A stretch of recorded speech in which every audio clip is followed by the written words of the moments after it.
कोई गो सीधा साधा के ले लेनी जन हो। आई हो दादा बुझला का ए बाबू बोला हाँ चढ़ल जवानी हमर मारे ओ फन हो। कोई गो सीधा साधा के ले लेनी जन हो। अब छोड़ दो हाँ भीरी न सोटा दूर हटो जनब नहीं हो पियाबा।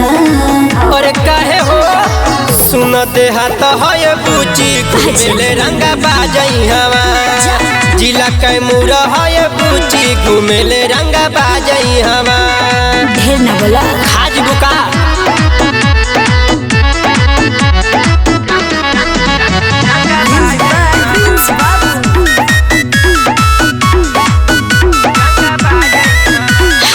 सकल सूरत से तू पर लगेला अपन बखान अपने से करेला।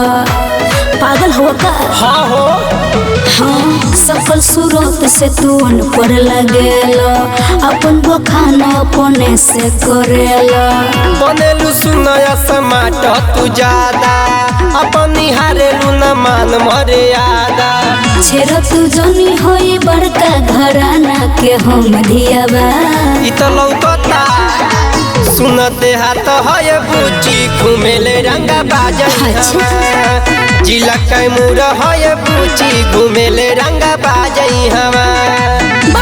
अरे अरे सुनो ना कहाँ जतलू हो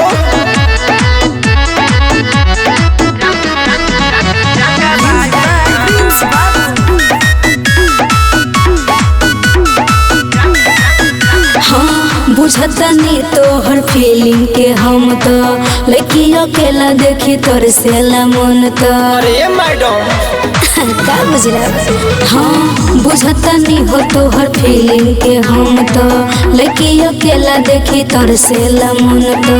केनालू भाई तोहरा ब्यूटी के देखी बिकी बीरू बिजल भीरू हो सटी। सुनो जीत बाबू को दे कुटाई जदि आई भोलबा।